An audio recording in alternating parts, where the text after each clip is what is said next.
If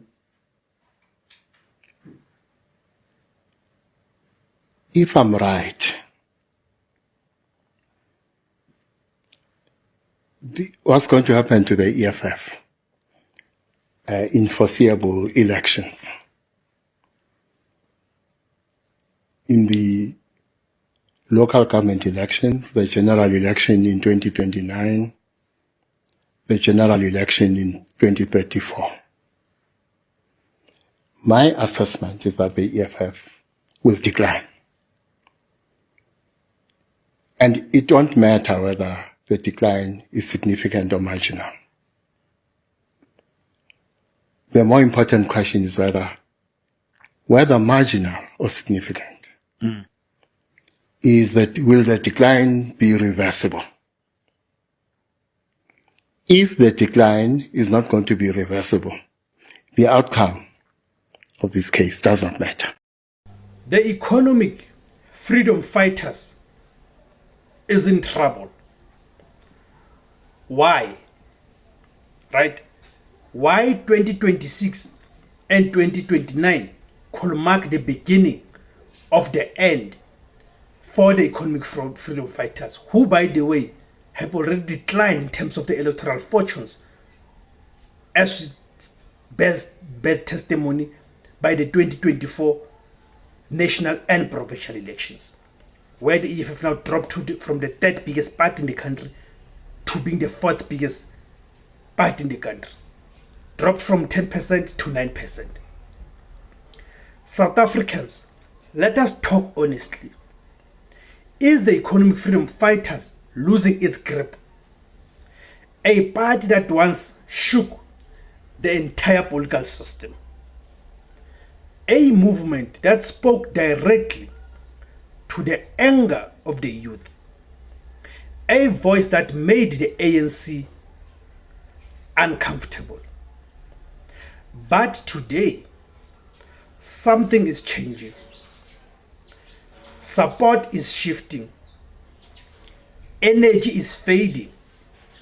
And the question we must ask is this: is the EFF heading for a decline in the 2026 local government elections, and even worse, in the 2029 national and provincial elections?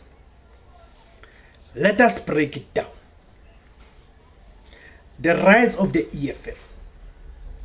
When the EFF was formed back in 2013, it was not just another political party. It was a rebellion led by Julius Malema, expelled from the ANC, and of course he was the leader of its youth wing, the ANC Youth League. The EFF positioned itself as the true voice of economic freedom, as defenders of the poor, thirdly, as the fighters against white monopoly capital. And it worked. It really did work at the time. Young people rallied behind them. Delusioned ANC voters found a new home. Radical policies like land expropriation without compensation made headlines.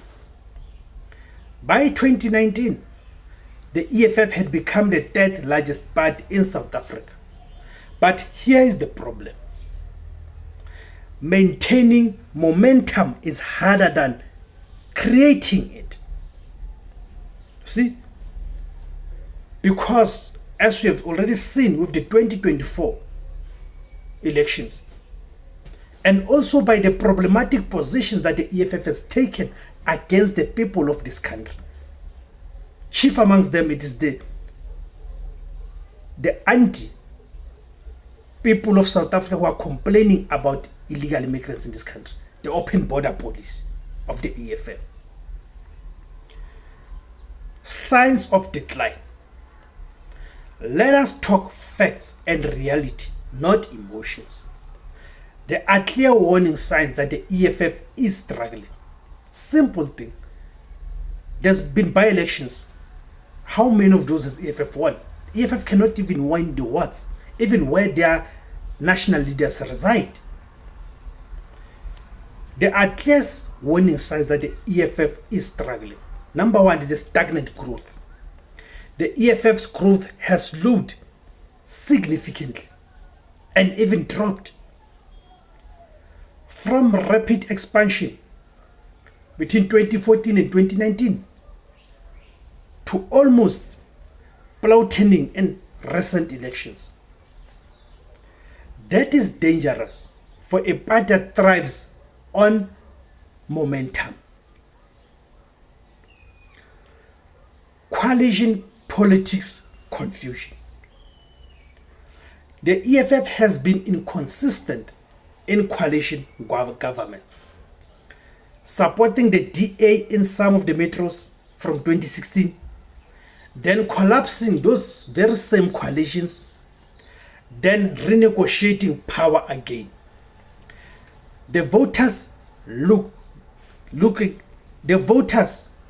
voters, this looks like opportunism, not leadership. And indeed it's opportunism, as has now been revealed in the Badlanga Commission, about how the EFF seeks to capture the metros or the municipalities through these coalitions to enrich themselves. Right? People are starting to ask, what does the EFF really stand for in governance? 3, leadership fatigue. Let us be honest. The EFF is heavily dependent on Julius Malema. You cannot divorce the EFF from the face of Julius Malema. But after more than a decade, the message sounds repetitive.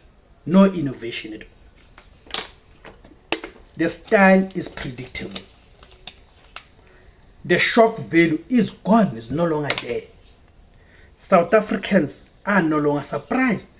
And in politics, when you stop shocking people, you start losing them. 4, internal tensions and image issues. From allegations of corruption to leadership disputes to controversial statements, these issues slowly damage credibility. Even loyal supporters start to question. The 2026 local government elections. Now let us look ahead. The 2026 local government elections will be a major test. And here's why the EFF could struggle. Service delivery reality. Local government is about water, electricity, roads, waste management. The EFF has had opportunities in coalitions, but has not clearly proven it can govern municipalities effectively. Voters are tired of slogans. They want delivery. The rise of smaller parties. South African politics is fragmenting. New parties are emerging. Communities-based movements, regional parties, issue-driven organizations. These parties are eating into the same voter base the EFF depends on, especially the youth vote. Voter shift to action-based politics. People are moving away from protest politics to results-driven politics. And right now the EFF is still seen more as a protest movement, not a governing force. The bigger threat, 2029 elections. Now let us talk about 2029.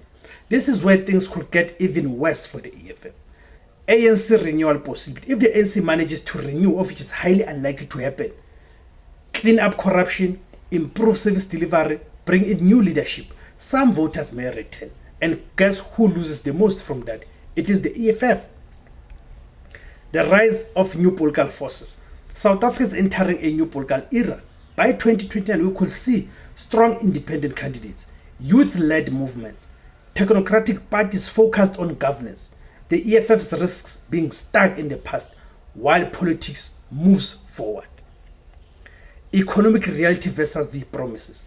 The EFF policies are bold, but many voters are starting to ask, are they realistic? As economic pressure grows, people want jobs, stability, and investment, not just radical slogans.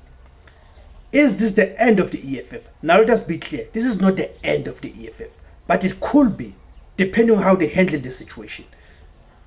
It could be the end of its peak. The party still has a strong core base, powerful messaging, national presence, but without change, it risks becoming a permanent third or fourth party with no real path to power. In conclusion, here is the big question. Can the EFF reinvent itself before 2026 and 2029, or has it already reached its ceiling? South African politics is changing fast, and no party is guaranteed to survive. Now, the ANC, not the DA, and definitely not the EFF, right?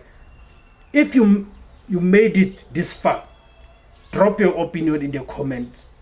Will the EFF decline or come back?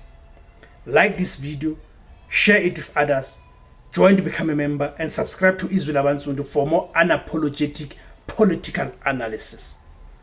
Thank you for tuning in. My name is Tebus Kosana. The name of the platform is IZWI LABANSUNDU, the voice for Africans. Kama Africa.